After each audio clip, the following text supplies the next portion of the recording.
Hello, नमस्कार, राम राम दोस्तों। मैं कुलदीप कुमार एक बार फिर से आपका स्वागत करता हूं आपके अपने परिवार, आपके अपने यूट्यूब चैनल पर। जैसा कि आप सभी को पता है, हम मैथमेटिक्स की जो क्लास चला रहे हैं, मैथमेटिक्स की क्लास के अंदर प्रतिशत का जो चैप्टर था उसके पार्ट 7 हम कवर कर चुके हैं और आज हम पार्ट 8 यानी क्लास नंबर 8 लेकर के हाजिर हुए हैं। पार्ट 7 के अंदर जो जनसंख्या पे आधारित एक क्वेश्चन था, जिस तरीके से मैं करा रहा था, तो मैंने कहा कि उसके अंदर जो है दूसरा मेथड अप्लाई नहीं हो पा रहा, तो वो मैंने चेक करके भी देखा था कि उसका आंसर और ही कुछ आ रहा है, गलत आंसर आ रहा है, तो वो मेथड अप्लाई नहीं होता। तो पहले तो मैं आपको वो बताऊंगा, दोबारा से एक न्यूमेरिकल शायद हो सकता है वो पिछली क्लास में भी हमारा आंसर मैच नहीं हो रहा था, तो यहाँ पे चेक कर लेना कि ये क्वेश्चन सही है या नहीं। क्वेश्चन क्या था कि किसी शहर की वर्तमान जनसंख्या, शॉर्ट में लिख रहा हूँ, किसी शहर की वर्तमान जनसंख्या 40,000 है और 5% वार्षिक दर से वृद्धि हो रही है। 5% वार्षिक दर से 5% वार्षिक दर से वृद्धि हो रही है, तो 2 से 3/5 वर्ष बाद जनसंख्या क्या होगी। 2 से 3/5 वर्ष बाद जनसंख्या क्या होगी। तो इसका तरीका मैंने बताया था, P × 1 + R/100⁻t। ये एक फार्मूला होता है चक्रवर्ती मिश्रधन के हिसाब का। अगर दर प्लस हो रही है, वृद्धि हो रही है तो प्लस कर दो और घट रही है तो माइनस कर दो। तो यानी वर्तमान जनसंख्या गुणा 1 + R/100⁻t। R है इसमें दर और t है समय। लेकिन इसके अंदर भी हमने क्या किया था दोस्तों, इसके अंदर भी मैंने कहा था हम 1 + R/100 का प्रयोग करेंगे। हम क्या करेंगे, 1 + R/100 का प्रयोग करेंगे दोस्तों। तो 1 + R क्या है, दर है, दर 5% है, 1 + 5/100, 5 एकम 5, 5 × 20 100, 5 एकम 5, 5 × 20 100, 20 एकम 20 और 1 21/20। यानी जो 2 साल हैं, समय कितना है, 2 से 3/5 वर्ष है, कितना है, तो पहले 2 साल के लिए तो दर यूज करेंगे 21/20 और जो तीसरी साल का 3/5 हिस्सा है उसके लिए क्या करेंगे दोस्तों, 1 + 5/100 गुणा में, क्योंकि पूरी साल नहीं है इसलिए कितना हिस्सा है साल का, 3/5, तो वो 3/5 ही गुणा करेंगे, 5 से 5 कट जाएगा और 100 एकम 100 और 3 103/100 हो जाएगा। तो तीसरी साल जो 2 साल पूरी होने के बाद में 2 से 3/5 वर्ष है ना, उसमें अगली जो 3/5 वर्ष है उसके लिए कितना यूज करेंगे, 103/100 दर यूज करेंगे दोस्तों। तो 40,000 गुणा में पहली 2 साल के लिए पूरी दर यूज कर रहे हैं 21/20, पहली साल के लिए, अगली साल के लिए भी 21/20 गुणा में अगली जो 2 सही 3/5 है, तो अगली जो 3/5 है उसके लिए दर कितनी बताई थी, अलग से निकाली थी, 1 + 5/100 गुणा 3/5 करके वो कितनी आई थी हमारी, 103/100। 103/100, 1 2 और 2 4, 4 0 से 4 0 काट दी, 2 दूनी 4, 2 दूनी 4 है, 4 से 4 कट गया। 21 का स्क्वायर 441 होता है, 21 का स्क्वायर 441, 441 को 103 से गुणा करेंगे तो 103 एकम 103, हासिल 10 आ गया। 103 चौका 412, 412 में 10 जोड़ेंगे तो 422, हासिल कितना आ गया, 42 आ गया। 103 चौका 412, 412 और 42 454, तो 454 लगाया, 45,423। शायद ये आंसर पिछली क्लास में गलत हो गया था कैलकुलेशन में, तो आंसर कितना आया, 45,423। इसका जो सेकंड मेथड अप्लाई कर रहे थे वो मेथड नहीं लग रहा। ठीक है दोस्तों, तो ये आंसर आ गया हमारा। क्लियर है यहाँ तक, किसी को कोई डाउट कि किस तरीके से निकालेंगे। ठीक है, एक क्वेश्चन इसी तरीके का कराता हूँ, कोई ज़रूरी नहीं, कई बार क्या आ जाता है कि क्वेश्चन जनसंख्या पे आई, ये कोई ज़रूरी नहीं है। क्वेश्चन आ जाएगा एक वृक्ष की ऊंचाई इतनी है, 10% वार्षिक दर से बढ़ रही है, तो 2 साल बाद में कितना ऊंचा होगा, 3 साल बाद कितना ऊंचा होगा। ठीक है, ऐसे क्वेश्चन आ जाता है। कई बार सेम क्वेश्चन आ जाता है कि एक मोबाइल की कीमत वर्तमान में ये है, 10% वार्षिक दर से कमी हो रही है, तो 2 साल बाद क्या होगी। तो क्वेश्चन जनसंख्या के ऊपर आधारित ही स्टेटमेंट का लैंग्वेज चेंज करके, यानी भाषा चेंज करके, उसका तरीका चेंज करके पूछा जा सकता है। तो एक न्यूमेरिकल में ऐसा भी ले लेता हूँ, जैसे कि क्वेश्चन है, एक वृक्ष की ऊंचाई, एक वृक्ष की ऊंचाई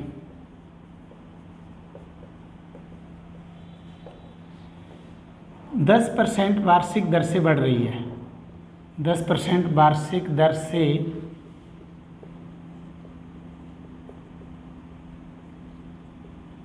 एक वृक्ष की ऊंचाई 10% वार्षिक दर से बढ़ रही है। यदि इस समय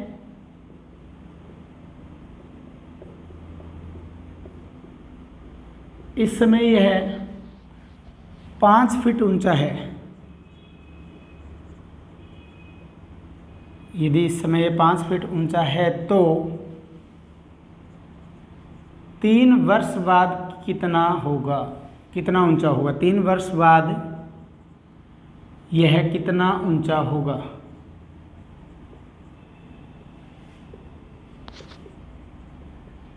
सेम कंसेप्ट है। इस बार नगर की जनसंख्या ना दे करके क्या दे दिया दोस्तों, एक वृक्ष की ऊंचाई दे दी कि वर्तमान में 5 फीट का ऊंचा है और 10% वार्षिक दर से बढ़ रही है, इसका मतलब हर साल 10% बढ़ रही है, तो 3 साल के बाद ये कितना ऊंचा होगा। तो सेम जनसंख्या पे आधारित क्वेश्चन जैसे होता है वैसा ही है। तो जल्दी से वही कंसेप्ट लगाइए और इसका आंसर दीजिए। उसके बाद में आपको मैं एक जो हमारा पहली क्लास या दूसरी क्लास किया था उसके अंदर एक आंसर गलत आ रहा था, तो वो क्वेश्चन में मिस्टेक थी। और क्या मिस्टेक थी, गलती से हमने स्टेटमेंट में क्या ले लिया और था क्या, वो मैं बताता हूँ। ठीक है दोस्तों, तो वो भी एक न्यूमेरिकल करवा दूंगा उस क्लास के बाद में। आपने भी याद नहीं दिलवाया कि वो क्वेश्चन आपने बताया नहीं, तो हमने उस टाइम उसके अंदर एक ऑप्शन था नन ऑफ दीज, उसका आंसर शायद नन ऑफ दीज लगा दिया था, लेकिन उसका आंसर 49.2 था। मैं उस दिन भी बता रहा था कि आंसर 49.2 दिया जा रहा है, तो वो न्यूमेरिकल भी मैं आपको डिस्कस करवाऊंगा। आपने तो याद नहीं दिलवाया, ठीक है, तो जल्दी से कीजिए। अभी देखिए 10% दर से चेंज इन दर कितनी आएगी, 1 + 10/100। हम सिर्फ इतना यूज़ करते हैं, हम हर न्यूमेरिकल में 1 + r/100 यूज़ करते हैं ना कल, तो हम यही यूज़ करेंगे अब भी। 1 + r कितना है, 10, 10/100, 0 से 0 काट दी, 10 एकम 10 और 1 11/10। अब ऊंचाई वर्तमान में कितनी है, 5, 5 गुणा 3 साल है, तो इस दर को कितनी बार यूज़ करेंगे, 11/10 को 3 बार। अगर 2 साल होती 2 साल के लिए 2 बार यूज़ करते, 3 साल है 3 साल के लिए 3 बार यूज़ करते। 11 का स्क्वायर 121 होता है और 11 का क्यूब 1331 होता है। 11 का क्यूब कितना होता है, 1331। इसीलिए कहा जाता है कि 20 तक के क्यूब याद होने चाहिए। 11 का क्यूब 1331, 1331 को 5 से करेंगे तो 5 एकम 5, 5 तिया 15 हासिल 1, 5 तिया 15 और 1 16 हासिल 1, 5 एकम 5 और 1 6 बटा में 1 2 3 यानी 1000। तो 6,655 बटा 1000 है। 1000 को अगर मैं नीचे से हटाऊंगा तो पॉइंट लग जाएगा 3 अक्षरों में बाद में, यानी 6.655। तो इसका आंसर आ गया 6.66 फीट। 6.66 फीट हमारा क्या आ गया, आंसर आ गया दोस्तों। 6.66 फीट क्या आ गया, आंसर। और इसका आंसर क्या है, 6.66 फीट आंसर है, या 6.655। 5 आखिरी को ख़त्म किया तो आगे वाला अंक बढ़ जाता है ना। ये आपने बेसिक नवोदय की क्लास में पढ़ा होगा जहाँ मैं पढ़ा रहा हूँ, ठीक है, कि कैसे आगे के डिजिट को बढ़ाया जाता है। ठीक है, किसी को कोई दिक्कत दोस्तों यहाँ तक? सिर्फ आपको बार बार बोल रहा हूँ कि यूज़ इतना ही करना है, ठीक है, पूरा फार्मूला हम यूज़ नहीं करेंगे। ठीक है, कल पूरा कंसेप्ट समझा के आया हूँ। तो अब करते हैं हम वो न्यूमेरिकल डिस्कस जिसको मैंने हमारे फर्स्ट क्लास में ही, बेसिक क्लास के अंदर ही वैल्यू गलत ले ली थी, था कुछ और, लिखना कुछ और था, तो उससे हमारा आंसर कुछ और आ रहा था, जिससे हमने आंसर दिया था नन ऑफ दीज दोस्तों। तो अब आता हूँ अपने अगले क्वेश्चन पे। क्वेश्चन उस समय ये था 420 का 36% माइनस 350 का 56% बराबर -94।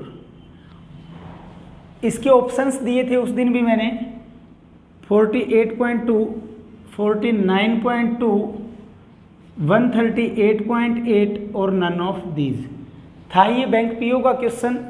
लेकिन ऑप्शन मैंने 4 ही दिए थे, एक ऑप्शन जो आंसर में नहीं बनता था वो मैंने कट कर दिया था। ठीक है, तो ये 4 ऑप्शंस दिए हैं दोस्तों, जल्दी से आंसर दे दीजिए। तो उस दिन क्या दिक्कत थी, उस दिन हमने क्या कर दिया था यहाँ, उस दिन हमने क्या कर दिया 56% की जगह उस जगह हमने 64% गलती से लिख लिया था, तो हमारा आंसर ये आ रहा था। ठीक है दोस्तों, तो अब करते हैं हम इसको जल्दी से। का मतलब क्या होता है, गुणा, परसेंट हटा के बटा 100 लगा दिया दोस्तों। का मतलब होता है गुणा, परसेंट हटा के बटा क्या लगा दिया 100। अब इसको जो कट हो रही है वो वैल्यू कट कर दीजिए। 0 से 0 यहाँ कट हो रही है, 0 से 0 यहाँ भी कट हो रही है। इसके बाद में देखिए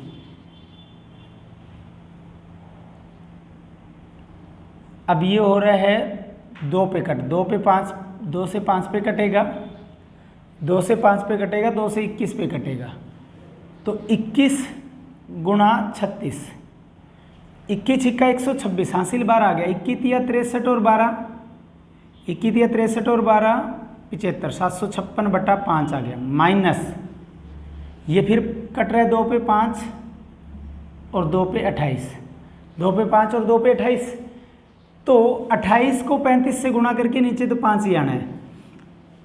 तो 28 को 28 पांजा कितना हो जाएगा 140, 28 पांजा 140, हासिल 14 आ गया। 28 तिया 84, 84 और 14 98, 980 बटा 5 बराबर क्वेश्चन मार्क -94 है।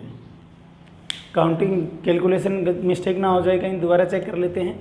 28 पांजा 140 की 0 हासिल 14 आ गया। 28 तिया 84, 28 तिया 84, 84 और 14 98, 980। तो अब 5 एलसीएम आता है और ये -94 है, इसको भी इधर ले आके क्या लिख देंगे साइड में, +95 लिख देंगे। अब देखिए दोस्तों 756 माइनस 980 प्लस, क्यों 95 के नीचे कुछ भी नहीं है तो 1 होगा। 90 पांजा 450 और 25 475। ठीक है दोस्तों, तो अब 5 और 6 11, हासिल 1 आ गया। 7 और 1 8 और 5 13, हासिल 1 आ गया। 5 और 7 12, 1231 माइनस 980 बटा 5 है। अब क्योंकि इन दोनों को प्लस वालों को जोड़ दिया। अब देखिए 1 में से 0 गया 1, 3 में से 8 नहीं जा सकता तो 13, 13 में से 8 गया 5। अब देखिए 11, 11 में से 9 गया 2, 251 बटा 5 आ गया, 251 बटा 5 आ गया हमारा। ठीक है, सच में थोड़ा सा मिस्टेक फिर कर रहा हूँ कैलकुलेशन की, 1 मिनट ध्यान देना। यहाँ 95 नहीं थे, ये 94 था, तो इधर ले आके 94 लिखेंगे, 95 नहीं लिखेंगे। ठीक है, तो गलती से मिस्टेक हो रही है, 94 होगा, प्लस आगे 94 ही होगा ना, 95 थोड़ी ना हो जाएगा। अब 5 एलसीएम ले लीजिए। 756 माइनस 980, क्योंकि बटा 5 था यहाँ, तो यहाँ कुछ भी नहीं था तो 1 लगा दिया। 90 पांजा 450 और 5 का 20, तो 470 आएगा। पहले हमने 475 लिया था। अब जोड़ दीजिए प्लस वालों को, 0 और 6 6, 7 और 5 12, हासिल 1, 4 और 1 5 और 7 12, 1226 माइनस 980 बटा 5 है। तो 6 में से 0 गया 6 आएगा। 2 में से 8 नहीं जा सकता तो एक हासिल 12, 12 में से 8 गया कितना आ गया 4 आ गया। फिर 11, 11 में से 9 गया 2 बच गया 246 बटा 5। अब इसको काट दीजिए, 246 बटा 5, 5 चौका 20, 5 चौका 20 कितना बच गया 4, 4 और 6 कितना हो जाएगा दोस्तों 46, 5 निम्मा 45, 1 बच गया, 1 0 लगाई तो 1 0 अपने आप उतारने से पॉइंट हो गया 49.2। आंसर हमारा क्या आ जाएगा, सेकंड होगा। आंसर क्या होगा दोस्तों, सेकंड आंसर हमारा ऑप्शन में जो है वो आंसर होगा 49.2। क्लियर है दोस्तों, तो इसका आंसर आ गया हमारा 49.2, सेकंड ऑप्शन। यही मिस्टेक थी। मिस्टेक क्या थी, 350 का 56% था, वहाँ उस दिन हमने क्या लिया था वैल्यू में 64%, और उससे हमारा आंसर शायद 21.2 आया था, चेक कर लेना उस क्लास में, वो उस कैलकुलेशन का सही है। क्योंकि मैंने उस दिन भी कहा था कि कैलकुलेशन मिस्टेक तो नहीं है, 2-3 बार चेक कर ली थी हमने। ठीक है, तो अब करते हैं हम जनसंख्या पे आधारित ही कुछ और क्वेश्चन कैसे आते हैं। अलग टाइप का क्वेश्चन है, जनसंख्या बेस्ड क्वेश्चन ही होगा, लेकिन स्टाइल चेंज कर देगा। जो पहले पूछे कि 3 वर्ष बाद, 3 साल पहले, 2 साल बाद, 2 से 3/5 साल बाद कितना होगा, उससे कुछ हटके क्वेश्चन होगा। जैसे कि लिखिए, शहर में पुरुष और महिलाओं की कुल जनसंख्या, पुरुष और महिलाओं की कुल जनसंख्या, शहर में पुरुष और महिलाओं की कुल जनसंख्या 24,000 थी। कुल जनसंख्या 24,000 थी। पुरुषों की जनसंख्या में, पुरुषों की जनसंख्या में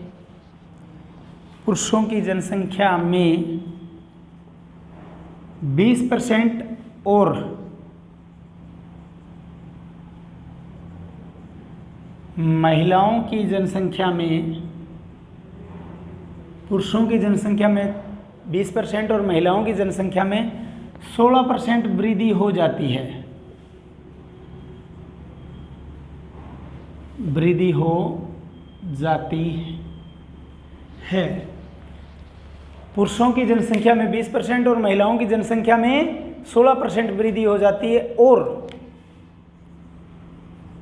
पूरे शहर की जनसंख्या में, पूरे शहर की जनसंख्या में 17% वृद्धि हो जाती है।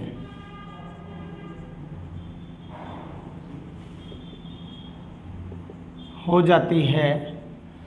तो पुरुष और महिलाओं की संख्या कितनी कितनी है। आंसर में तो एक ही पूछेगा, लेकिन मैं आपसे दोनों पूछ रहा हूँ। वो आपसे या तो पूछेगा पुरुषों की संख्या कितनी है, या पूछेगा महिलाओं की संख्या कितनी है। तो पुरुषों की जनसंख्या कितनी है, और मैं दूसरा भी पूछ रहा हूँ आपसे, महिलाओं की जनसंख्या कितनी है। ठीक है, तो अच्छा क्वेश्चन है ये क्वेश्चन।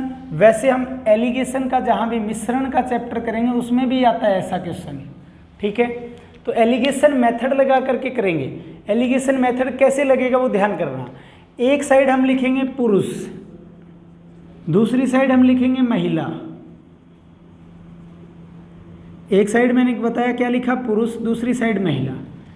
अब कुल जनसंख्या 24,000 थी, उसको मैंने एक बार के लिए यहाँ लिख दिया, एक बार के लिए यहाँ लिख दिया। पुरुषों की संख्या को, कुल जनसंख्या को 24,000 को यहाँ लिख दिया। सर 1-2 मार्कर फिल कर देना, थोड़ा सा कम चल रहा है, दूसरा भी चेक कर देता हूँ।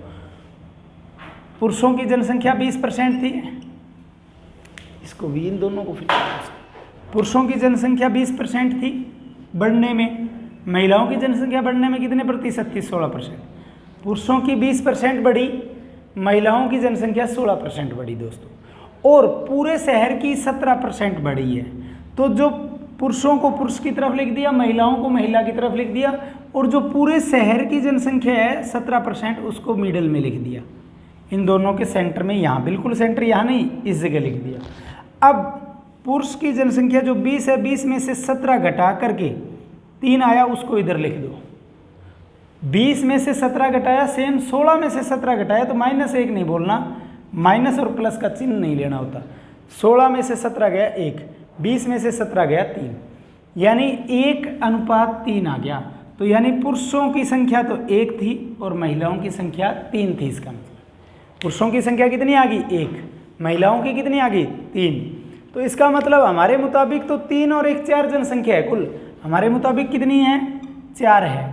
हम तो कहते हैं 1 पुरुष और 3 महिला, यानी कुल 4 हैं नगर में, शहर में।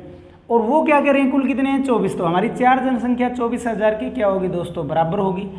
4 24 के बराबर होगी, तो 1 कितने के बराबर आ जाएगी, 6 के बराबर आ जाएगी। 1 कितने के बराबर आ जाएगी, 6,000 के बराबर आ जाएगी। मैंने कहा 3 और 1 4 है, तो हमारा 4 जनसंख्या 24,000 के बराबर है, तो 1 जनसंख्या 6,000 के बराबर आ गई। तो ये तो 6 एकम 6000 होगी और ये 6 तिया 18,000 होगी दोस्तों। ये 6 एकम 6000 होगी और ये 6 तिया 18,000 होगी दोस्तों। ठीक है, तो आंसर पुरुषों की जनसंख्या हमारा कितना आ गया 6000, महिलाओं की जनसंख्या कितना आ गया 18,000। किसी को कोई डाउट यहाँ तक नहीं? तो ये आंसर आ गए। दोबारा बता देता हूँ कैसे एलिगेशन मेथड बोलते हैं इसको। क्या बोलते हैं? Allegation method. एक साइड में पुरुष लिखा, दूसरी साइड में क्या लिखा? महिला लिखा। एक साइड में लिखा पुरुष, दूसरी साइड में क्या लिखा दोस्तों? महिला। तो पुरुष जो हैं वो कितने हैं? 20% बढ़ोतरी में। पुरुषों की जनसंख्या में बढ़ोतरी 20% होती है, महिलाओं की जनसंख्या में 16% होती है। तो पुरुषों की साइड 20% लिखा, महिला की तरफ 16%। और जो पूरे शहर की 17% दे रखी है उसको दोनों के मिडल में लिखा, उसको दोनों के मिडल में लिखा। अब 20 में से 17 गया, 3 आ गया, उसको इधर लिखेंगे क्रॉस करके। 16 में से 17 गया, 1 आ गया, यानी पुरुष तो 1 आ गया, महिला 3 आ गई। तो 3 और 1 कुल कितना हो गया? 4। कुल 4 जनसंख्या है वो 24,000 के बराबर है। तो एक जनसंख्या 6,000 के बराबर आ गई हमारी। तो एक जनसंख्या किसकी थी? पुरुषों की। तो 6 एकम 6,000 और 3 किसकी थी? महिलाओं की। तो 6 तिया 18। महिलाओं का आंसर 18,000, पुरुषों का 6,000। क्लियर हुआ दोस्तों? तो ऐसे कितने भी न्यूमेरिकल आ जाओ चाहे। अब ज़्यादा नहीं करवाऊंगा, इससे थोड़ा सा चेंजिंग होके कैसे सम आता है वो और करवा देता हूँ एक। ठीक है, तो उसके बाद में हम आएंगे अन्य किस तरीके के सम जो हमारे आ सकते हैं। बहुत आसान टाइप, कई सारी टाइप कवर करवा दूंगा, क्योंकि आज हमारी ये प्रतिशत की जो है फाइनल क्लास होगी आज की।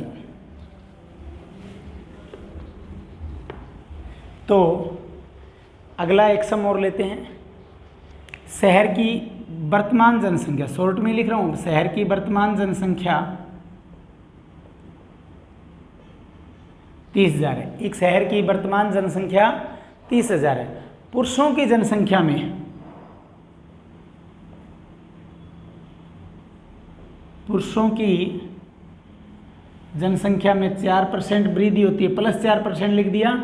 इसका मतलब पूरा लिखोगे आप तो पुरुषों की जनसंख्या में 4% वृद्धि होती है और महिलाओं यानी फीमेल्स की जनसंख्या में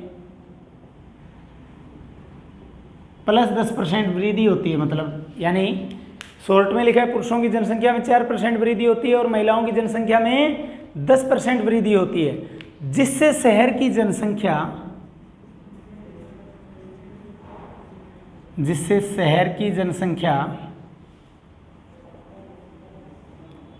31,800 हो जाती है। जिससे शहर की जनसंख्या 31,800 हो जाती है। तो पुरुषों और महिलाओं की संख्या कितनी है? तो पुरुषों की जनसंख्या कितनी है, महिलाओं की जनसंख्या कितनी है? क्या क्वेश्चन बोला गया? वर्तमान जनसंख्या 30,000 है, पुरुषों की जनसंख्या में 4% की वृद्धि होती है, महिलाओं की जनसंख्या में 10% की वृद्धि होती है, जिससे शहर की जनसंख्या 31,800 हो जाती है। तो पुरुषों की जनसंख्या कितनी है, महिलाओं की जनसंख्या कितनी है? पिछले सम से और इस सम में क्या डिफरेंस आया? पिछली बार यहाँ तक सेम था कि कुल इतनी वर्तमान जनसंख्या इतनी, पुरुषों की जनसंख्या में 4%, महिलाओं की जनसंख्या में 10% वृद्धि होती है, जिससे पूरे शहर की जनसंख्या में इतने % वृद्धि हो जाती है। इस बार वो चीज़ नहीं दी हमें। क्या दे दी? शहर की जनसंख्या 31,800 होगी। तो सबसे पहले हमें ये निकालना पड़ेगा कि शहर की जनसंख्या में कितने % की वृद्धि हुई, क्योंकि वो आते हमारा क्या लग जाएगा? एलिगेशन मेथड लग जाएगा। तो 30,000 से 31,800 हो रही है। वर्तमान जनसंख्या जो थी, प्रेजेंट पॉपुलेशन जो थी वो 30,000 थी, और अब पुरुषों में 4% बढ़ोतरी होने पर, महिलाओं में 10% बढ़ोतरी होने पर जनसंख्या कितनी होगी? 31,800 होगी। तो 31,800 में से दोस्तों 30,000 घटाएंगे तो क्या आ गया? 1,800 आ गया। क्या आ गया? 1,800। इसका मतलब 30,000 से 31,800 होने में 1,800 जनसंख्या बढ़ गई। तो ये 1,800 जनसंख्या कितने % वृद्धि हुई ये निकालना पड़ेगा। तो 30,000 जो हमारा मेन जनसंख्या था वो 100% था। एक जनसंख्या 100 बटा 30,000 हो जाएगा, गुणा में 1800 की वृद्धि कितना होगा, 1800 गुणा कर दिया, 2 जीरो से 2 जीरो काट दी, 2 जीरो से 2 जीरो काट दी, 3 एकम 3, 3 छिक्का 18, यानी 6% क्या आ गई, पूरे शहर की वृद्धि कितनी आ गई, 6% आ गई। पूरे शहर की वृद्धि कितनी आ गई, 6% आ गई दोस्तों, जिससे शहर की जनसंख्या में 6% की वृद्धि होती है। ये आंसर, ये चीज़ हमने निकाली है। पिछली बार ये चीज़ दे रखी थी, कैसे निकाला मैंने कहा, उन्होंने कहा पहले वर्तमान जनसंख्या 30,000 थी, जिससे शहर की जनसंख्या बढ़कर के 31,800 होगी। तो शहर की जनसंख्या 30,000 से 31,800 होने में कितनी बढ़ गई, 1800 जनसंख्या बढ़ गई। तो इसका मतलब 1800 जनसंख्या कितने प्रतिशत बढ़ी है, 30,000 जो जनसंख्या थी वो हमारी क्या थी, 100% थी। 30,000 जनसंख्या 100% थी, तो एक जनसंख्या 100% बटा 30,000 होगी, गुणा में 1800 इसलिए किया कि 1800 की वृद्धि कितना होगा, 2 जीरो से 2 जीरो काट दिया, 2 जीरो से इधर की 2 जीरो काट दी, 3 एकम 3, 3 छिक्का 18, यानी शहर की जनसंख्या में 6% की क्या हुई, वृद्धि हुई। शहर की जनसंख्या में 6% की वृद्धि हुई। तो फिर आगे वही मेथड है, एक साइड में लिखेंगे पुरुष, दूसरी साइड में लिखेंगे महिला। पुरुषों की जनसंख्या में 4% की वृद्धि होती है, वहाँ लिख दिया 4%। महिलाओं की जनसंख्या में 10% की वृद्धि होती है, वहाँ लिख दिया 10%। और पूरे शहर की जनसंख्या में हमने निकाल लिया 6% की वृद्धि होती है। तो 4 में से 6 गया 2, 10 में से 6 गया 4, यानी अनुपात कितना आ गया, ये एक तरीके से पुरुषों और महिलाओं की जनसंख्या का अनुपात आ गया। अब हमारे मुताबिक तो 4 और 2 6 जनसंख्या है, हमारे मुताबिक कितनी है दोस्तों, 4 और 2 6, जबकि वो कह रहे हैं कितनी है, पुरुषों और महिलाओं की जनसंख्या 30,000 है। तो हमारा 30,000 के बराबर होगा, एक 5,000 के बराबर हो गया। एक जनसंख्या कितने के बराबर हो गया दोस्तों, 5,000 के। एक 5,000 के बराबर है, तो ये तो 5 चौका 20,000 हो गया, ये तो 5 चौका 20 पुरुषों की संख्या, और ये 10 है, यानी 5 दूनी 10 महिलाओं की जनसंख्या। आंसर आएगा, पूछा है तो आंसर आएगा 10,000, पुरुषों की जनसंख्या पूछे तो आंसर आया 20,000। रिपीट यहाँ तक मैं कर चुका हूँ, आगे का तो सेम कंसेप्ट है जो पिछले न्यूमेरिकल में भी हमने अप्लाई किया था दोस्तों, ठीक है। अब लिखता हूँ मैं नेक्स्ट न्यूमेरिकल। तो नेक्स्ट न्यूमेरिकल में क्या है, किस तरीके का क्वेश्चन आएगा, आज किस किस तरीके के सम आपसे पूछे गए होंगे किसी भी एग्जाम्स में, या कैसे कैसे प्रतिशत में सम आ सकते हैं, लगभग उस टाइप के सारे कवर करा रहे हैं बीच बीच में से। जैसे जनसंख्या पे भी करवा दिया, सरलीकरण का कोई पीछे एक न्यूमेरिकल जिसकी वैल्यू मिस्टेक थी वो भी करवा दिया, एक सिंप्लीफिकेशन का सम, और किसी बच्चे ने बोला था मेरे को, क्या था, यदि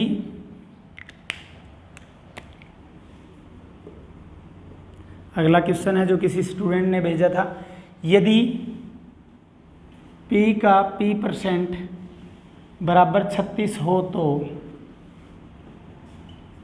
P का मान ज्ञात करें। कोई हार्ड नहीं था ये न्यूमेरिकल, P का मान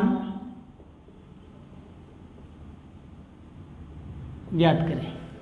क्वेश्चन क्या था, यदि P का P% 36 हो तो P का मान ज्ञात करें। तो बहुत ही आसान सा वैल्यू है, यदि P का P% 36 हो तो P का मान ज्ञात करें। जल्दी से कीजिए स्टूडेंट्स, 30 सेकंड का समय है आपके पास। कैसे होगा, थोड़ा सा फास्टली हमें क्लास को कवर करना होगा, क्योंकि अभी हमारे न्यूमेरिकल मेरे हिसाब से 4 या 5 हुए हैं। 15 कम से कम न्यूमेरिकल हमें आज की क्लास में कवर करने हैं, ताकि क्लास भी लेंथी भी ना जाए और हमारा चैप्टर भी कंप्लीट हो जाए। P का P% है, तो P का मतलब क्या होता है, गुणा P%, परसेंट हटाने के लिए क्या लगाएंगे दोस्तों, बट्टा में 100, बराबर कितना है 36। तो क्या P का मान चाहिए, P गुणा P क्या हो जाएगा दोस्तों, P का स्क्वायर हो जाएगा, इधर गुणा 100 है, बटा 100 है, इधर जाके गुणा 100 हो जाएगा, स्क्वायर है, इधर आके अंडरूट हो जाएगा, 36 का 6 हो जाएगा, 100 का गुणा 10 हो जाएगा, तो 6 गुणा 10 आंसर क्या आ जाएगा, 60 आ जाएगा। तो इतना सा न्यूमेरिकल था ये। आप 36 गुणा 100 3600 कर देते, 3600 का भी रूट कितना आता दोस्तों, 60 ही आता। तो ये था हमारा बहुत ही आसान सा न्यूमेरिकल, जो सिंप्लीफिकेशन में भी कह सकते हैं और प्रतिशत में भी, क्योंकि प्रतिशत का कंसेप्ट यूज़ किया गया है, ठीक है। आगे करते हैं हम अगली टाइप, किस तरीके का न्यूमेरिकल पूछा गया होगा आपसे, पीछे के कंसेप्ट, ये चीज़ का कंसेप्ट करवा चुका हूँ मैं आपको, सिंप्लीफिकेशन बेस्ड कुछ सम। अगला है एक विद्यार्थी को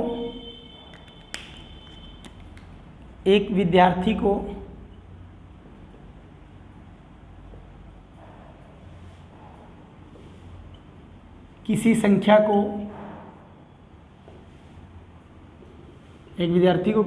को 20 से गुणा करने के लिए कहा गया। 20 से गुणा करने के लिए कहा गया। एक विद्यार्थी को किसी संख्या को 20 से गुणा करने के लिए कहा गया, लेकिन गलती से उसने 30 से गुणा कर दिया। लेकिन गलती से उसने उसे 30 से गुणा कर दिया।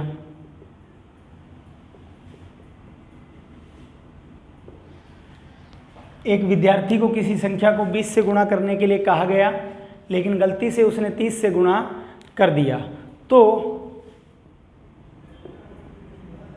तो कितना प्रतिशत उत्तर गलत था? तो कितना प्रतिशत उत्तर गलत था? एक विद्यार्थी को किसी संख्या को 20 से गुणा करने के लिए कहा गया, लेकिन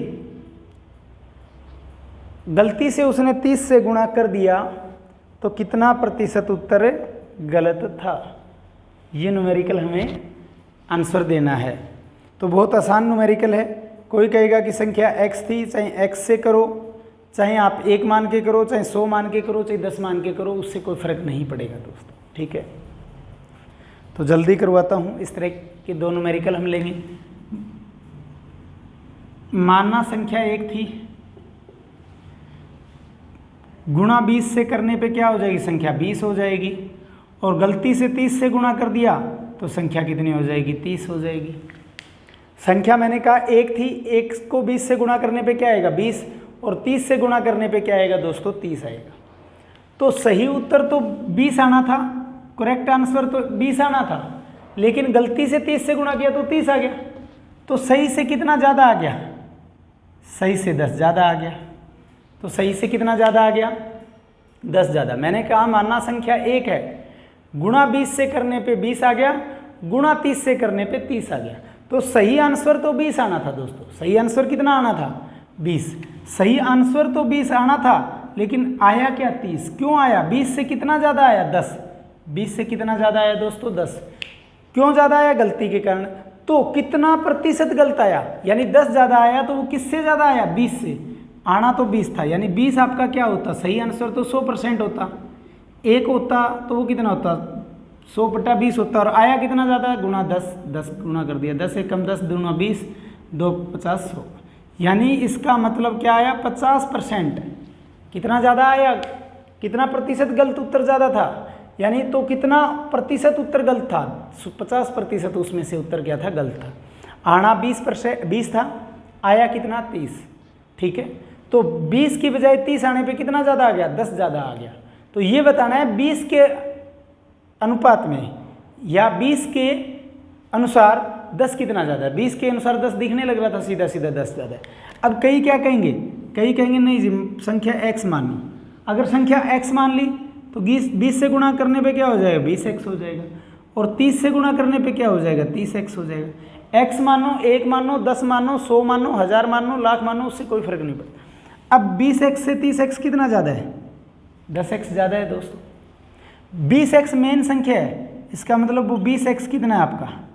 20x 100% है। 1x कितना हो जाएगा? 100% बटा 20x हो जाएगा। और निकालना कितना है? 10x गुना 10x। x से x कट गया, 10 एकम 10, 2 9 20, 2 50 यानी 50% आंसर आ गया। कितना आ गया दोस्तों? 50% हमारा आंसर आ गया दोस्तों। तो चाहे x मान के करिए, चाहे 1 मान के कीजिए, उससे कोई फर्क नहीं पड़ेगा। एक वैल्यू चेंज कर देता हूँ, सिर्फ वैल्यू चेंज करूँगा, यहीं से पूरी स्टेटमेंट नहीं लिखूँगा ताकि हमारा समय बच जाए।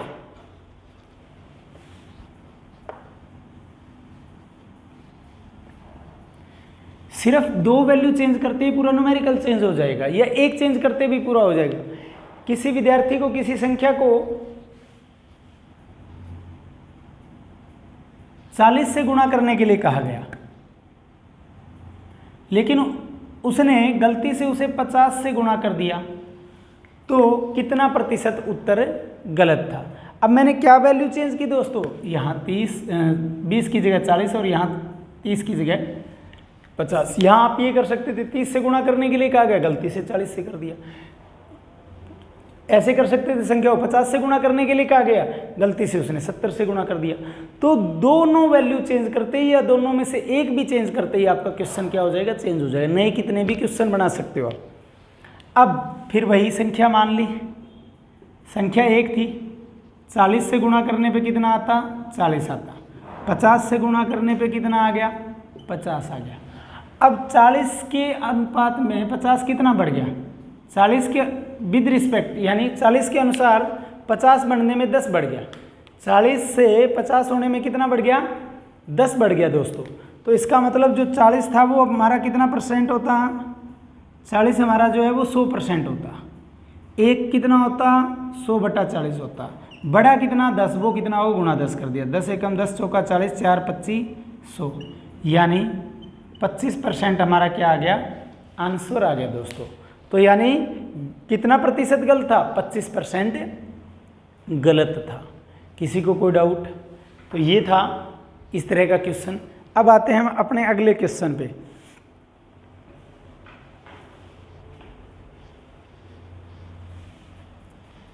अगला क्वेश्चन भी हमने कर रखा है, लेकिन वही बात है कि लैंग्वेज पूछने की क्वेश्चन को लैंग्वेज में बदल दिया, चेंज कर दिया। किस लैंग्वेज में कर दिया?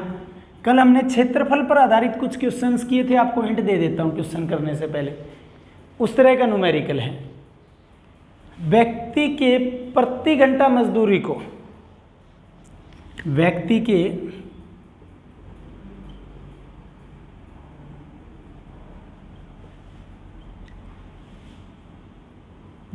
प्रति घंटे मजदूरी को, प्रति घंटे मजदूरी को, व्यक्ति के प्रति घंटे मजदूरी को 40% बढ़ा दिया।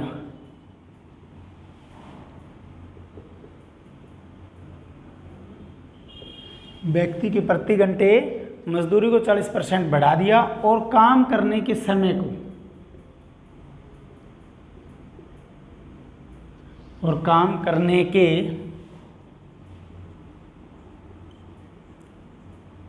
समय को 20% घटा दिया। 20% घटा दिया तो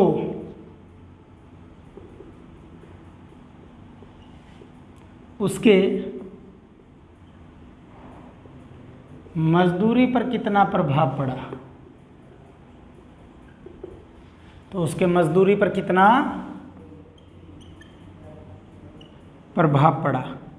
यानी एक तरफ से मजदूरी को तो 40% बढ़ाया जा रहा है और दूसरी तरफ उसके काम करने के समय को 20% घटाया जा रहा है, तो उसके मजदूरी पर कितना प्रभाव पड़ा। गर्मी बहुत है दोस्तों, ठीक है।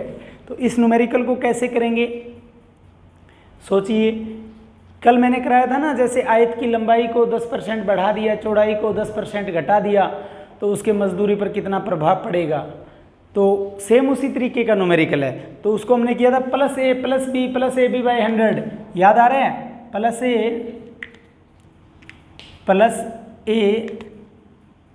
b + ab / 100 के मेथड से वही सेम चीज़ है। आप इसको ये भी कर सकते हो कि माना मजदूरी 100 थी और समय भी 100 था, तो कुल कितना मिलता था, 10,000 मिलता था।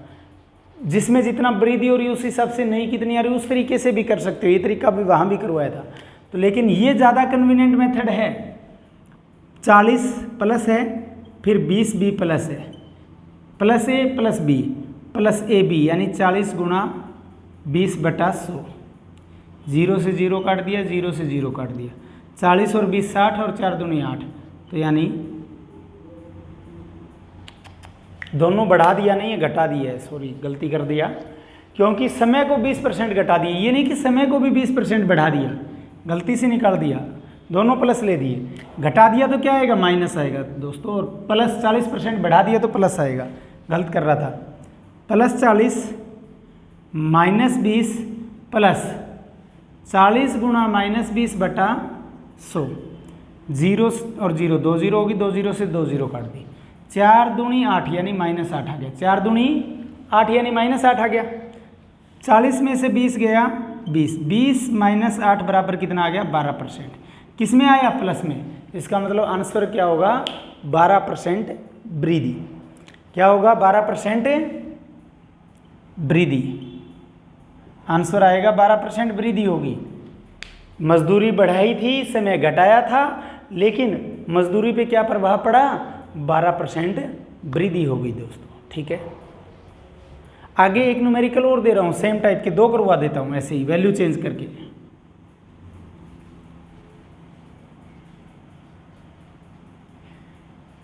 एक व्यक्ति के प्रति घंटे मजदूरी को 10% बढ़ा दिया जाता है, मजदूरी को 10% बढ़ा दिया जाता है और समय को 10% घटा दिया जाता है, तो उसके मजदूरी पर कितना प्रभाव पड़ेगा। ऑप्शन दे रहा हूँ शॉर्ट में, प्लस 1%, प्लस 1% का मतलब है 1% वृद्धि, माइनस 1% मतलब 1% कमी, प्लस 2% यानी 2% वृद्धि।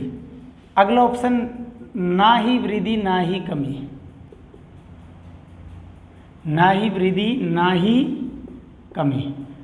तो ज़्यादातर जनता ऑप्शन लगाएगी कि ना ही तो वृद्धि होगी ना ही कमी, क्योंकि 10% तो मजदूरी बढ़ी है, 10% समय घटा है, तो 10 में से 10 गया 0 यानी कोई प्रभाव नहीं पड़ा। लेकिन आंसर ये नहीं होगा, कल भी मैं आपको बता चुका हूँ। प्लस 10 माइनस 10 प्लस 10 गुणा माइनस 10 बटा 100, 10 गुणा माइनस 10 बटा 10 में से 10 गया 0, 1 0 ये 1 0 ये, तो प्लस 1 गुणा minus 1 minus 1, 0 minus 1 minus 1, 0 minus 1 minus 1 होगा, 0 माइनस 1 कितना होगा, माइनस 1। माइनस 1 किस चीज़ को इंडिकेट कर रहा है कि 1% कमी होगी, तो आंसर क्या होगा हमारा ये। सेम यही न्यूमेरिकल मैंने उसमें भी दिया था कि आयत की लंबाई को 10% बढ़ा दिया और चौड़ाई को 10% घटा दिया, तो क्षेत्रफल में कितने प्रतिशत वृद्धि या कमी होगी। तो वहाँ भी सेम न्यूमेरिकल था, सिर्फ वही तो वैल्यू यूज़ किए। यहाँ का क्या कह दिया, प्रति घंटे मजदूरी को 10% बढ़ा दिया, समय को 10% घटा दिया, यही तो वैल्यू चेंज की थी। ऐसा ही एक न्यूमेरिकल और देता हूँ दोस्तों, ताकि इस तरह के 2 न्यूमेरिकल हो जाएं, क्योंकि ये चीज़ कर तो चुके हैं, लेकिन कल हमने क्षेत्रफल पे बेस्ड कुछ क्वेश्चन किए थे ऐसे ही। अगर होता कि मजदूरी को 20% बढ़ा दिया और समय को 30% घटा दिया, मजदूरी को 20% बढ़ा दिया और काम करने के समय को 30% घटा दिया, तो मजदूरी पे कितना प्रभाव पड़ेगा, यानी वृद्धि होगी कमी होगी, और होगी तो कितनी वृद्धि कितनी कमी होगी। तो इस बार पहले प्लस 20 माइनस 30, क्योंकि घटाया तो माइनस आएगा, प्लस 20 गुणा माइनस 30 बटा 100, 0 से 0 0 से 0 काट दी, 20 में से माइनस 30 गया माइनस 10, माइनस 3 दूनी 6, 10 माइनस 10 माइनस 6 माइनस 16, माइनस 16 किस चीज़ को प्रदर्शित कर रही है दोस्तों कि 16% की क्या होगी, कमी होगी, 16% की कमी होगी, यानी आंसर आएगा 16% कमी।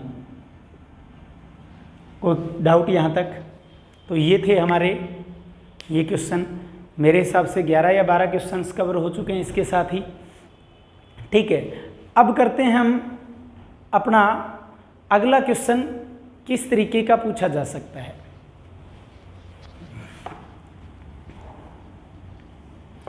क्योंकि आज मिक्स सम भी कर रहे हैं, अलग अलग टाइप्स, किस किस टाइप के कोई न्यूमेरिकल बच गए होंगे हमारे। क्वेश्चन है, एक कक्षा में लड़कियों और लड़कियों का अनुपात, कक्षा में बॉयज गर्ल्स शॉर्ट में लिख रहा हूँ, लड़कियों और लड़कियों का अनुपात 2:3 है। लड़के और लड़कियों का अनुपात 2:3 है। कक्षा में लड़के और लड़कियों का अनुपात 2:3 है। इसमें से 20% लड़कों को, इसमें से 20% लड़कों को और 10% लड़कियों को स्कॉलरशिप दी जाती है। 10% लड़कियों को स्कॉलरशिप दी जाती है। स्कॉलरशिप दी जाती है। तो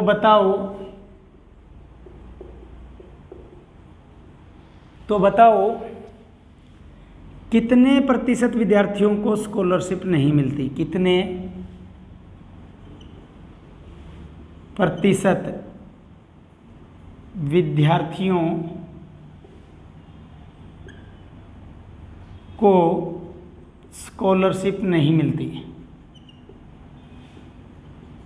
स्कॉलरशिप नहीं मिलती। तो बताओ कितने प्रतिशत विद्यार्थियों को स्कॉलरशिप नहीं मिलती या कितने प्रतिशत विद्यार्थी स्कॉलरशिप नहीं प्राप्त करते? तो अब कई सोचेंगे कि हमें कुल विद्यार्थी ही नहीं दे रखा। कई बार दे देता है कि कुल विद्यार्थियों की संख्या इतनी है, फिर भी निकल जाएगा।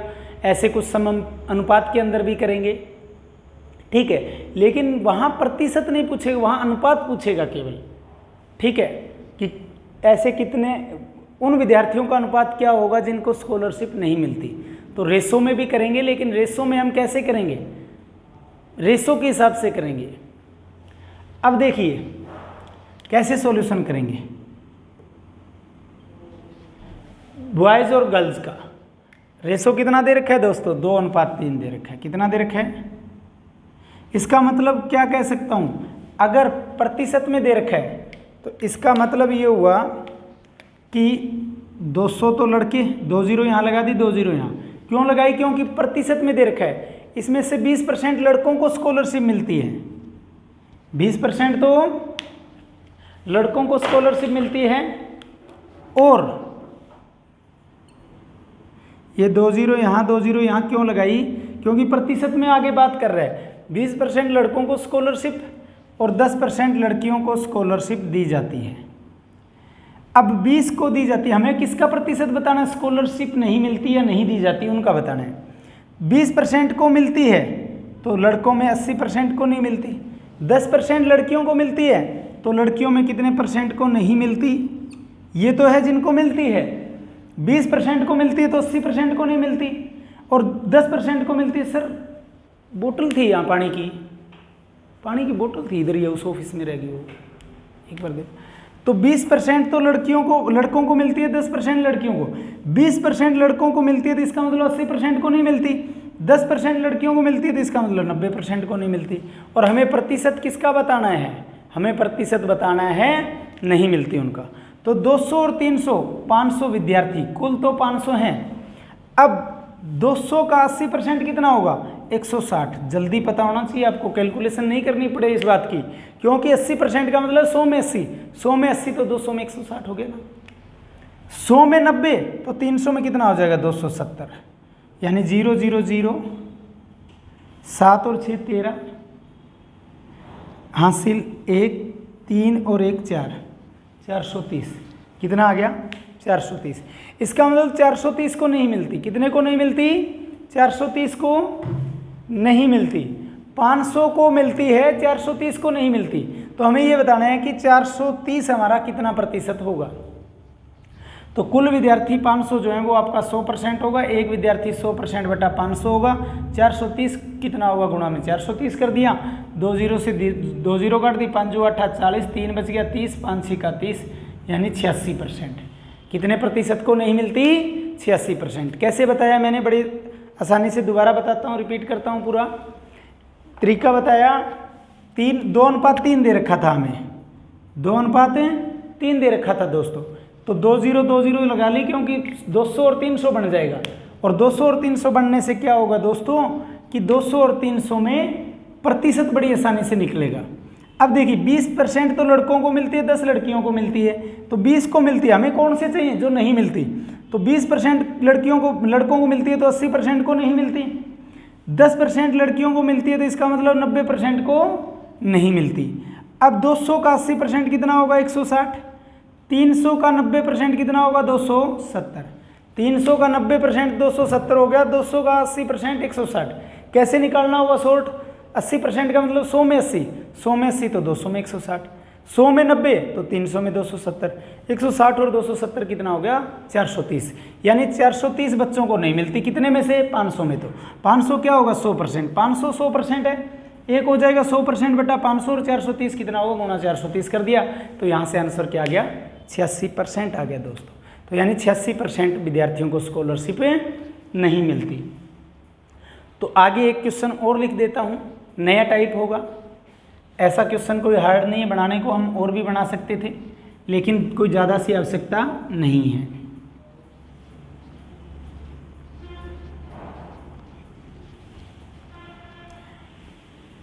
अगला है व्यक्ति के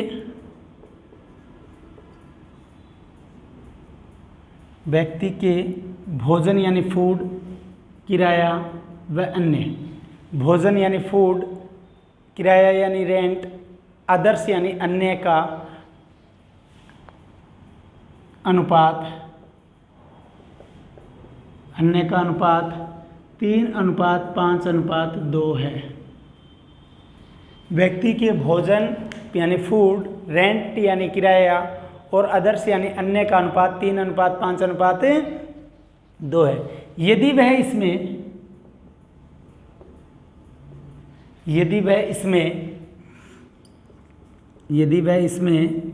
क्रमशः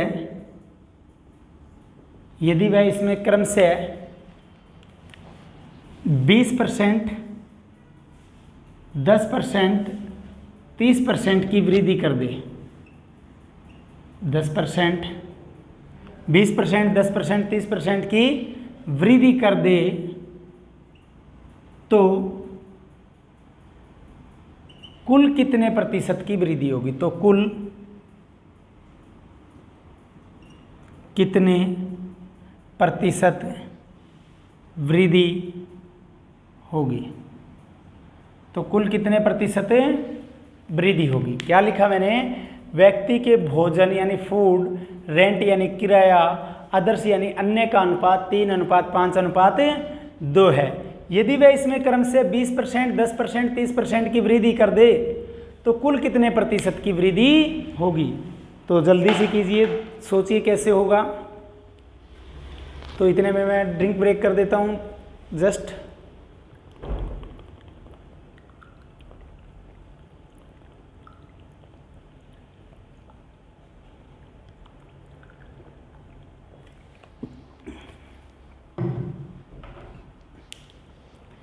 कैसे करेंगे जल्दी से देखिए, बहुत आसान न्यूमेरिकल है। इसके बाद में 3 न्यूमेरिकल और करने हैं हमें। 2 आय पर आधारित होंगे, लेकिन आय के आधारित क्वेश्चन हम कर चुके हैं लेकिन उनका पैटर्न अलग होगा थोड़ा सा। फूड, रेंट एंड अदर्स कितने हैं का अनुपात 3:5:2 है, 3:5:2 है। अब प्रतिशत में वृद्धि है कि इसमें प्लस 20% हो रहा है, इसमें प्लस 10% हो रहा है और अदर्स में प्लस 30% हो रहा है। तो कुल कितने प्रतिशत की वृद्धि होगी दोस्तों, ये हमें बताना है। तो फिर कैसे करेंगे देखिए। अब इसको 2 0 लगा के 300 बना लिया, इसको 2 0 लगा के 500 बना दिया, इसको 2 0 लगा के 200 बना दिया। तो कुल तो कितना हो गया 300 और 500 800 और 200 1000, कुल यानी 1000 है। ठीक है। अब 300 में 20 यानी 300 में 20% वृद्धि कितनी हो जाएगी 60, क्योंकि 100 में 20, 200 में 40, 300 में 60। तो फास्ट लिस्ट लिखना है ये हमें। 500 में 10 यानी 50, 200 में 30 यानी 60। तो वृद्धि कितनी हो रही है हमारी 60, 50 और 60 की। तो 60 और 50 110, 110 और 60 170 की वृद्धि हो रही है। यानी हमें ये बताना है कि अभी 170 की वृद्धि कितना प्रतिशत है तो जो 1000 हमारा कुल आया, कुल जो 1000 आया वो हमारा कितना प्रतिशत होगा? 100% होगा। 1000 हमारा कितना प्रतिशत होगा दोस्तों? 100%। 1000 100% होगा तो एक कितना हो जाएगा? 100% बटा 1000 हो जाएगा। गुणा में बताना कितना? 170 कि 170 कितना होगा? गुणा 170 कर दिया, 2 0 से 2 0 काट दिए, 1 0 से 1 0, तो 17%। यानी कितने प्रतिशत की वृद्धि होगी? कुल वृद्धि कितनी होगी? 17% की। कई क्या कहेंगे? कई बिल्कुल ही शॉर्ट कर देंगे कि 20 और 30, 20 और 10 30, 30 और 30 60, 60 3 में वृद्धि हो रही है, तो 60 बटा 3 यानी 20%। सीधा आंसर 20% देंगे, जो कि गलत होगा।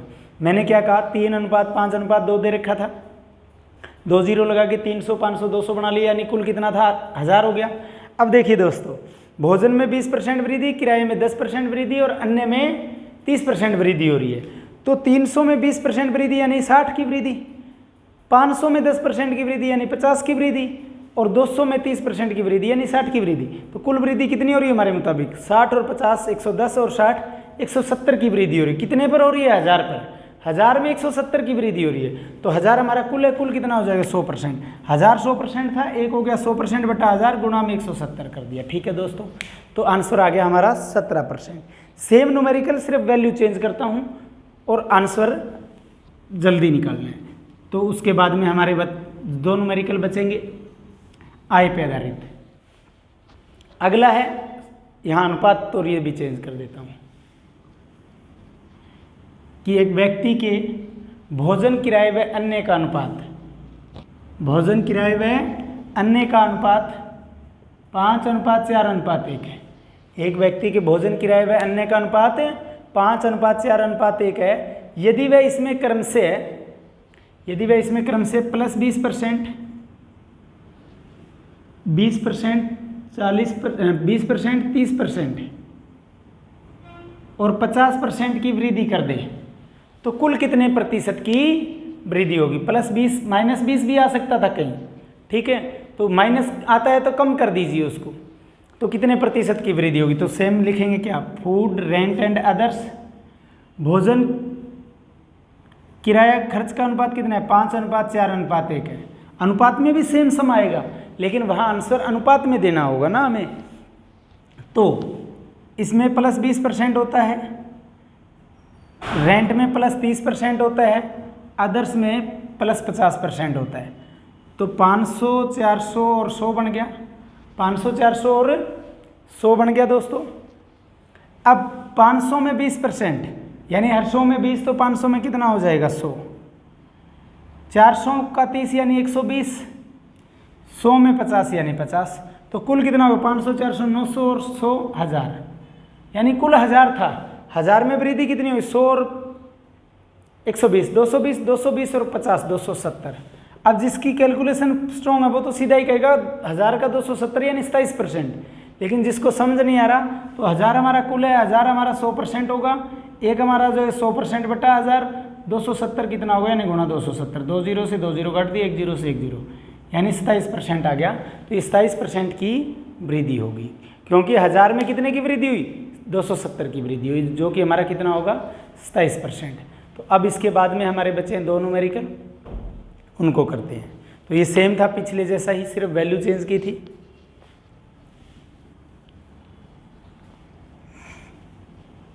अब हमारे लास्ट 2 न्यूमेरिकल बचे हैं, उसके साथ ही हमारा प्रतिशत का जो चैप्टर है वो कंप्लीट हो जाएगा लगभग। कोशिश की है कि मैंने लगभग ऑलमोस्ट जो टाइप आती हैं वो सारी कवर की है। आय पे की है तो आय के भी काफ़ी टाइप किए हैं, जनसंख्या की है तो जनसंख्या में किस किस तरीके के हो सकते हैं, एलिगेशन का जो चैप्टर अलग आता है उसके ऊपर बेस्ड क्वेश्चन भी हमने कर दिए हैं, अनुपात में प्रतिशत कैसे पूछा जा सकता है वो भी हमने कर दिए हैं। तो एक व्यक्ति अपनी आय का, अगला क्वेश्चन है, व्यक्ति अपनी आय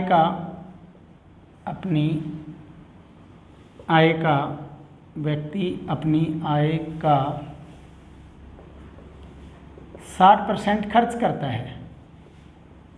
आय का क्वेश्चन करवा चुका हूं लेकिन इस तरह का नहीं करवाया।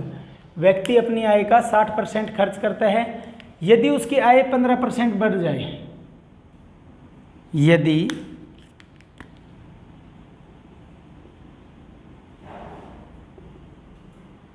उसकी आय 15% बढ़ जाती है।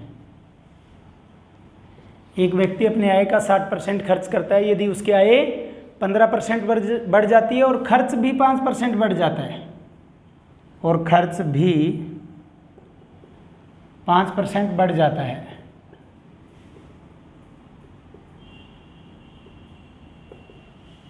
तो उसकी बचत में कितने प्रतिशत वृद्धि हुई? तो उसकी बचत में कितने प्रतिशत वृद्धि हुई? क्या क्वेश्चन है दोस्तों? एक व्यक्ति अपनी आय का 60% खर्च करता है, यदि उसकी आय 15% बढ़ जाती है और खर्च भी 5% बढ़ जाता है, तो उसकी बचत में कितने प्रतिशत की वृद्धि हुई दोस्तों? तो ये हमें आंसर देना है। कैसे देंगे जल्दी से कीजिए, अगर किसी को आता है तो, नहीं तो सॉल्यूशन करवा ही रहा हूँ मैं। इसके बाद में एक न्यूमेरिकल और है सेम टाइप का, आय पे बेस्ड क्वेश्चन मैं आपको करवा चुका हूँ, लेकिन इस तरह के न्यूमेरिकल नहीं करवाई आय में। यानी बचत में कितने प्रतिशत वृद्धि हुई? आय भी बढ़ी है 15%, खर्च भी बढ़ा है 5%, तो उसकी बचत में कितने प्रतिशत वृद्धि हुई? तो कैसे करेंगे, ध्यान देना। आय मान लीजिए 100 है, खर्च अगर 60% करता है तो यानी 60 खर्च करता है, तो बचत कितनी आई हमारी? 40 की आई। ये बात स्ट्रेट फॉरवर्ड इन्होंने पहली लाइन में दी थी, उसका मीनिंग है कि मैंने कहा आय 100 है, मानना 100 आय थी, खर्च 60 किया तो बचत कितना आया? 40 आया। अब आय 15% बढ़ा दूं तो इसका मतलब आय कितनी हो जाएगी? 115। अब खर्च 5% बढ़ जाता है, इसका मतलब पहले जो 60 खर्च था उसका 5% बढ़ गया, पहले का 60 का 5% बढ़ गया, यानी पहले जो 60 खर्च था वो 100% था हमारा। पहले 100% खर्च 60 था, 1% खर्च कितना हो गया? 60/100 हो गया, गुणा में 5% बढ़ने पे खर्च कितना हो गया? 105% हो गया, गुणा 105 कर दिया, 0 से 0 काट दिया, 2 तिया 6, 2 5 10, 5 1 कम 5, 5 21 105, 21 तिया 63, यानी खर्च अब कितना हो गया? 63। क्योंकि पहले जो 60 खर्च था उसको मैंने 100% मान लिया कि 100% खर्च 60 रुपये था, तो 1% खर्च कितना हो गया? 60/100, और 5% बढ़ने पे खर्च कितना हो गया? 105, तो वो कितना हो गया? 63%, 63 आ गया, यानी खर्च 63 हो गया। 115 में 63 खर्च है, तो बचत कितनी आ गई? 52 की। बचत कितने की आ गई? 115 आए है, 63 उसमें खर्च कर रहा हूँ, तो बचत कितनी आ गई? 52। 40 में से बचत कितनी होगी? 52। 40 से बढ़ के 52 होगी, तो यानी 52 का मतलब 12% वृद्धि होगी। बचत में कितने प्रतिशत वृद्धि होगी दोस्तों? 12 की वृद्धि होगी। अब 40 से 12 की वृद्धि हो रही है 52 होने के लिए, तो 12 की वृद्धि हो रही है, इसका मतलब 12 कितना प्रतिशत होगा? तो 40 जो बचत है वो हमारी कितनी होगी? 100% होगी। 40 बचत हमारी कितनी होगी? 100% होगी। एक बचत कितनी हो जाएगी? 100%/40 हो जाएगी, गुणा में 12 बचत कितनी होगी? गुणा 12 कर दिया, 0 से 0 काट दिया, 4 तिया 12, 10 तिया 30, यानी 30%। तो बचत में कितने प्रतिशत की वृद्धि होगी दोस्तों? 30% की वृद्धि। आंसर क्या आ गया? 30% की। अब आप में से कई सोच रहे होंगे कि 60 का 5% निकाल करके आप 60 में जोड़ दो 63 फिर भी आएगा, वो भी हो सकता है तरीका। ठीक है, दोबारा बताता हूँ कैसे किया मैंने, किस तरीके से किया। मैंने कहा माना आय 100, मैंने माना 100 थी, खर्च कहा कि 60% करता है, तो 60% का मतलब 100 में 60 खर्च करता है, तो बचत कितनी आ गई? 40 आ गई दोस्तों। ठीक है, तो आय 100 थी, खर्च 60 किया, तो बचत कितनी आ गई? 40 आ गई। फिर क्या कहा उसने? आय में 15% बढ़ोतरी, यानी आय 15% बढ़ गई, तो आय कितनी होगी? 115। अब खर्च भी 5% बढ़ गया, तो 60 का 5% खर्च बढ़ाऊं तो इसका मतलब खर्च 3 बढ़ गया, 60 में खर्च 3 बढ़ के कितना हो गया? 63। या फिर कह सकते थे 60 खर्च आपका 100% था, तो 100% खर्च 60 था, तो 1% कितना हो गया? 60/100, तो 105% खर्च कितना होगा? गुणा 105 किया, क्योंकि 5% बढ़ने से खर्च कितना हो जाएगा दोस्तों? 105, तो उससे कितना आ गया खर्च 63 आया। चाहे 3% 5% बढ़ा के 3 जोड़ोगे तो भी 63 आएगा। अब 115 में 63 खर्च है तो खर्च कितना और करने 115 में 63 खर्च करने पे बचत कितना आ रहा है 52। तो पहले बचत 40 थी, अब बचत 52 की हो रही है। तो बचत 40 से 52 में कितना बढ़ गई 12 बढ़ गई। तो हमें ये बताना है कि ये 12 बचत ही कितना प्रतिशत होगा। तो फिर क्या कहा था मैंने 40 जो बचत है वो हमारी 100% है, एक बचत 100/40 हो जाएगी और 12 बचत कितनी होगी गुणा 12 कर दिया, 0 से 0 काट दिया, 4 तिया 12, 10 तिया 30, 30% वृद्धि, यानी आंसर क्या आ गया 30% की वृद्धि आ गया। ठीक है, ऐसा ही एक न्यूमेरिकल और लेते हैं, वैल्यू चेंज करूंगा जस्ट, टाइप सेम रहेगी।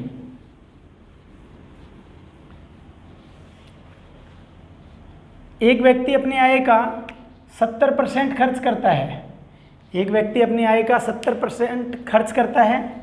यदि उसकी आय 24% बढ़ जाती है, यदि उसकी आय 24% बढ़ जाती है और खर्च भी 15% बढ़ जाता है, और खर्च भी 15% बढ़ जाता है, तो उसकी बचत में कितने प्रतिशत की वृद्धि हुई दोस्तों, ये हमें आंसर देना है। सेम टाइप है, वैल्यू चेंज हुई है, सिर्फ क्या हुई कि एक व्यक्ति अपनी आय का 70% खर्च करता है, यदि उसकी आय 24% बढ़ जाती है और खर्च भी 15% बढ़ जाता है, तो उसकी बचत में कितने प्रतिशत वृद्धि होगी दोस्तों, ये हमें आंसर देना है। तो सेम टाइप है, आय मान लो 100 है, खर्च 70 करता है, 70% का मतलब 70 खर्च करता है 100 में से, तो बचत कितनी है 30 की है दोस्तों। बचत कितने की है 30 की है। आय 100 थी, खर्च 70% यानी 70 खर्च किया, तो बचत कितनी आ गई 30 की।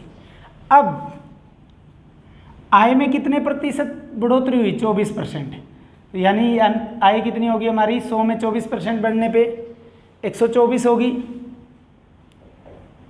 बचत खर्च भी 15% बढ़ गया, तो 70 का 15% कितना होगा निकाल के ऐड कर दीजिए, या कह सकते हैं 100% खर्च आपका 70 था, 1% खर्च 70/100 हो गया, तो 15% यानी 115 कितना होगा, 0 से 0 काट दी, 5 दूना 10, 5 23, 115, 23 7 161, 161/2 यानी 80.5, 80.5, 161/2 का क्या बना 80.5, यानी आय 124 है और खर्च हम 80.5 कर रहे हैं। खर्च कितना कर रहे हैं दोस्तों 80.5, तो बचत कितनी होगी, अगर 124 में से 80 गया, 124 में से 80 गया तो हमारा 44 बचा था, 44 में से भी 0.5 गया, तो यानी 43.5।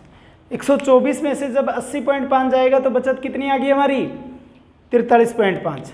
पहले बचत 30 थी, अब 43.5 होगी, तो बचत कितना बढ़ गई, बचत बढ़ गई 13.5। बचत कितनी बढ़ गई दोस्तों 13.5। पहले बचत 30 थी, अब 43.5 होगी, तो यानी 13.5 बचत बढ़ गई।